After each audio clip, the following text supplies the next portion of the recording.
Hey, let me speak to Bishop Wooten. Tell him Mr. Thaddeus on the phone.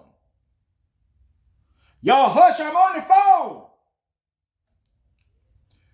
Hey, Bishop Wooten. This y'all Mr. Thaddeus, yeah. How you doing? Look at ya. I kind of disappointed in you. Yeah, I kind of disappointed with you. First of all, Bishop Wooten, let me tell you this. I'm going to start off this year telling you this year. I really admire you and I like you as a preacher. You understand? Let me tell you why. Because you a stand-up man. You a man's man. And us need that in the church around here, in the church world today. Us need somebody that's bold enough to stand up in the church. But Bishop Wooten, I'm going to tell you something. You've been dead wrong this time. Yeah, now. I talking about what you say about Jamal Bryant's wife. Now, Bishop Wooten, come on now. They've been way below the belt now. Come on. Let me tell you why. Number one, Bishop Wooten, you ain't just a pastor or a bishop in the Church of God in Christ.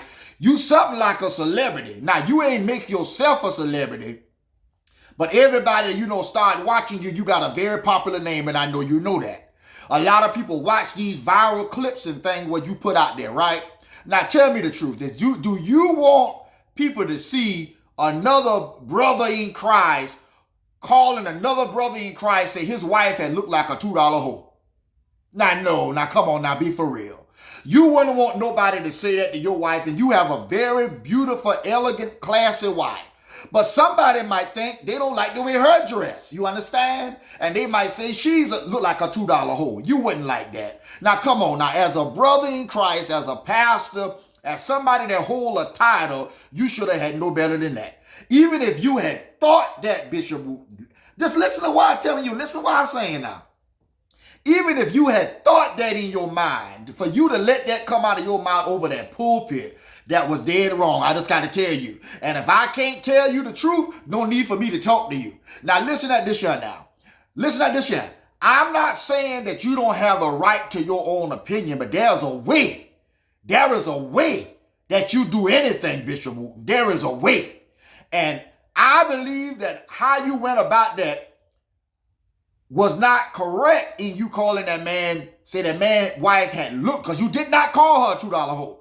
You said she looked like a $2 hoe. And even that was a little bit, way below the belt. Now imagine how that man feel. Now you might feel like, hey, he shouldn't have bought the dress for her. He shouldn't have put her in the dress or whatsoever.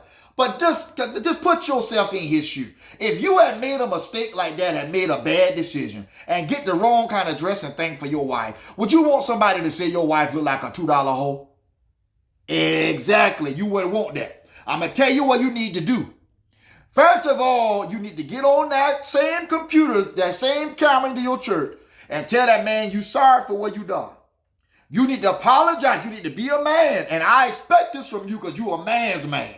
You need to be a man and stand up and say, you know what? I probably shouldn't have said it like that. I probably should have never let the word $2 hoe come out of my mouth. That's what you should do.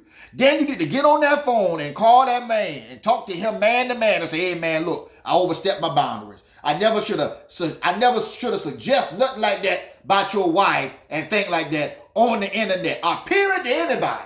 That's somebody's wife. That's somebody's daughter. You see what I'm saying? That's somebody's auntie. You understand? Even if you thought he didn't have the respect for her by the dress what he bought, you know better than that, Bishop Wooten, because you a man's man. You've been in that Kojic church many years, and people got a lot of respect for you. But you will lose respect like that when you say things like that and call that man wife for $2. Say she looked like a $2 hoe. Understand? Now, Granddaddy Thaddeus, I love you. And I ain't gonna never take nothing from you. You are a very great preacher. You are very well spoken. You even can sing very well. I done hear you sing. But this y'all what you done, this y'all was not right. And if I can't tell you that, if you can't take correction, if you can get correction, you ought to be able to take it. I know what you're saying. I don't need to take it from you. Look at you sitting up there smoking a cigarette and this and that, and you ain't got no title or nothing like that. I understand. But I'm just a granddaddy trying to tell you that ain't me right. Call that man and make that thing right, man. Come on now. It ain't worth a like. It ain't worth a view. It ain't worth none of that. For you to disrespect that man's wife like that and even suggest that her ain't look like a $2 hoe. Understand? That lady's a beautiful lady. That lady's a smart lady. That lady don't deserve that. Even if y'all thought her head on the wrong thing, that lady do not deserve that. Come on now, be for real. How many times in your church you done had people that say negative things upon your wife? You didn't like that, didn't they? You didn't like it. I know you didn't like it. You can't lie to me and tell me they ain't never say nothing negative about your wife. But you didn't like that. Well, that's how he feel too. He don't want nobody talking about his wife like that. Call that man and make that thing right. Y'all brothers in the gospel. Y'all ought to be ashamed of yourself. You ought to be ashamed of yourself because there's people looking at reasons why not to come to church. They're looking for a reason for it. They ain't want to come no way now. I'm going to tell you the honest to God truth. They don't want to come anyway. But after you done that, now they can say, see that? Even the preachers don't even like each other. That's why I don't even go to church. Look how they talking about one another. We don't want that to be named among us, ain't it? All right? So call that man and get that thing right with him. And don't you never let me hear say you again had went on there and done this shit on the internet to that boy wife and stuff. All right? I'll talk to you later. I'm going to continue to look at your sermon and stuff when you post them online because I like your preaching.